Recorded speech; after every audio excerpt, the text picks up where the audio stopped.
selamat pagi. Jumpa lagi di Berita Padang bersama saya, Afrin Meriana. Sejumlah berita aktual dan menarik akan kami sajikan untuk Anda. Berikut 3 berita utama pagi ini.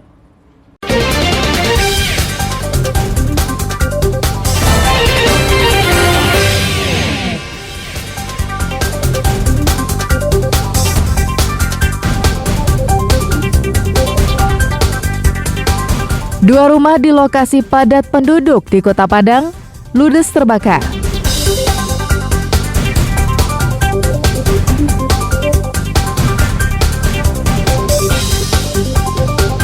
Maling spesialis rumah kos di Padang diciduk saat sedang tidur.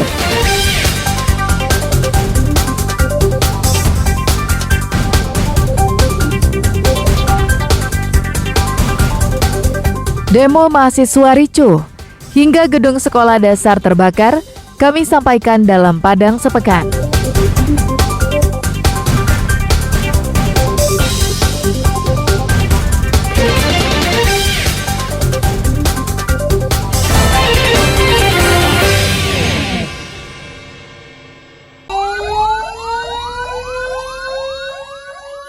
Laporan kebakaran diterima petugas pemadam kebakaran Kota Padang Rabu malam. Dengan gerak cepat, petugas jaga langsung bergerak ke lokasi di daerah Ampalu Pegambiran, Lubuk Begalung, Kota Padang. 2 rumah di kawasan padat penduduk di daerah itu terbakar hebat. Rumah permanen ini ludes dilalap si jago merah hingga menyisakan puing. Kedatangan 9 unit mobil pemadam kebakaran dengan cepat bisa memadamkan api sehingga kebakaran tidak meluas. Dalam 30 menit, api berhasil dipadamkan. Hanya saja, banyak barang-barang dan perabot milik korban tak bisa diselamatkan. Sementara, penyebab kebakaran masih diselidiki pihak kepolisian. Jadi kebakaran di daerah Pegambiran Ampalu. Adapun jumlah armada ada 9 unit, 7 unit sudah didamkar dan 2 unit dibantu oleh TNI Angkatan Laut. Adapun jumlah personil seluruhnya ada 50 orang. Lama penanganan ada 30 menit, cuma ada sedikit kendala terkait dengan akses. Objek yang terbakar 2 buah rumah sabrat.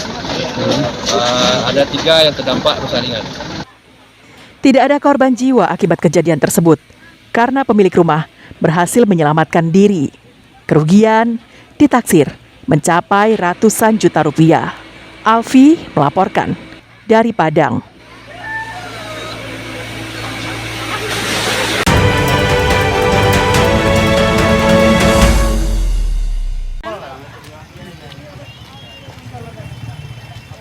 Badan Pengawas Pemilu Pesisir Selatan bersama Satpol PP, polisi dan tentara menertibkan spanduk dan baliho caleg. Salah satunya yang terpasang di papan reklame dan rumah-rumah warga di sepanjang jalan lintas Barat Sumatera di Kecamatan Sutra. Mulai dari baliho besar hingga spanduk-spanduk kecil diturunkan dan dicopot petugas. Hal ini dilakukan Bawaslu karena masa kampanye belum masuk. Sesuai aturan, caleg yang telah masuk dalam daftar calon tetap tidak diperbolehkan memasang alat peraga kampanye sebelum masa kampanye mulai. Spanduk dan baliho yang ditertibkan adalah yang memiliki unsur ajakan memilih, seperti coblos nomor urut, simbol paku, dan unsur ajakan lainnya. Petugas mencopot ribuan spanduk dan baliho yang terpasang di sepanjang jalan lintas Sumatera, dari perbatasan Padang Pesisir Selatan hingga perbatasan Pesisir Selatan dengan Provinsi Bengkulu. Bersama stakeholder sudah melakukan penertiban alat peraga kampanye maupun alat peraga asosiasi yang melanggar peraturan perundang-undangan. Nah, penertiban ini kita lakukan bersama stakeholder, juga melibatkan Panwaslu Kecamatan dan Panwaslu Kelurahan Desa di masing-masing kecamatan dan di Nagari. Sedang merekap jumlah APK maupun APS yang melanggar itu di masing-masing kecamatan. Namun untuk sementara mungkin sudah ada ribuan yang sudah ditertibkan oleh jajaran kami di bawah. Sebelumnya, petugas telah memberikan imbauan kepada parpol maupun caleg untuk mencopot spanduk dan balihonya secara mandiri hingga tanggal 17 November lalu. Alat peraga kampanye baru boleh dipasang pada saat sudah masuk masa kampanye, yakni pada tanggal 28 November nanti. Banta Fauzan melaporkan dari pesisir selatan.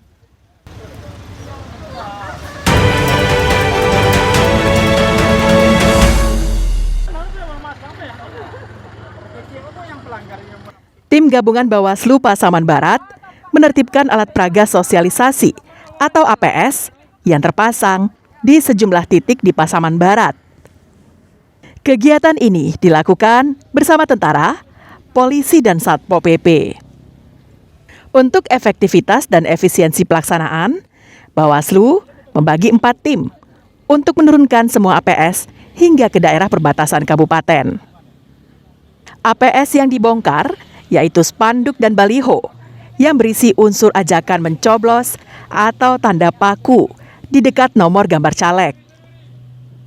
Spanduk dan baliho yang melanggar aturan itu dibongkar petugas, baik yang terpasang di papan-papan reklame hingga yang terpasang di rumah-rumah warga.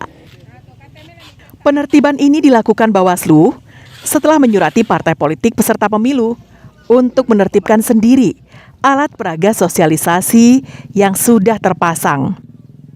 Namun, yang tidak ditertibkan, petugas terpaksa mencopot paksa.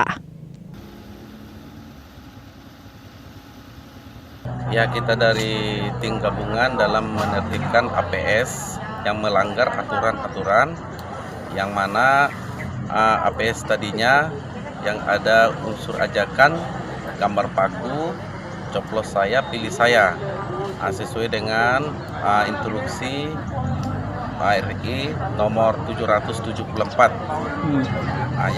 yang juga yang menyalahi estetika lingkungan hidup.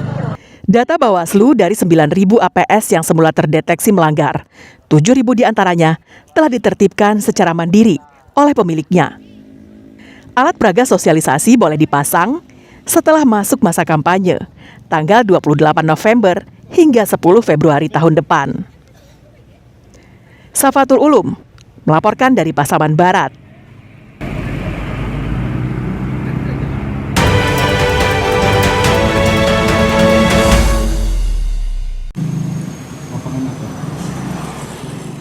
Sepanjang Rabu dan Kamis, Bawaslu Padang Pariaman mengenyahkan alat peraga kampanye yang dianggap melanggar aturan.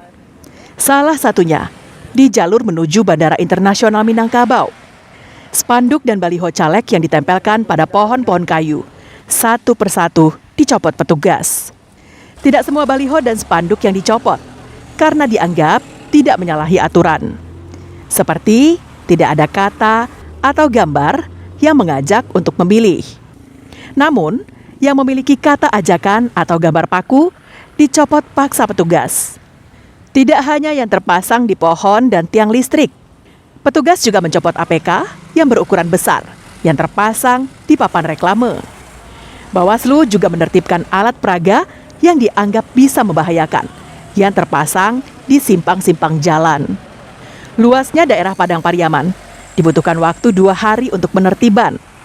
Bawaslu berharap kepada peserta pemilu maupun partai politik untuk mematuhi peraturan dan aturan main pemilu agar tidak menjadi pidana pemilu. Ada beberapa baliho-baliho mini yang memakai fasilitas umum seperti tiang listrik dan telkom, dan termasuk di daerah persimpangan itu bagian yang terlarang dari saran dari Dinas Perhubungan karena sudah banyak terjadi kecelakaan di persimpangan. Sanksinya itu ada di sanksinya larangan berkampanye di luar jadwal sanksinya itu. Artinya nanti ketika itu ditemukan itu terjadi pelanggaran tanda pemilu jadinya karena berkampanye di luar jadwal yang telah ditentukan. Masa kampanye akan dimulai tanggal 28 November sampai 10 Februari 2024. Masyarakat diimbau ikut berpartisipasi mengawasi dan melaporkan kecurangan pemilu. Eki Rafki melaporkan dari Padang Pariaman.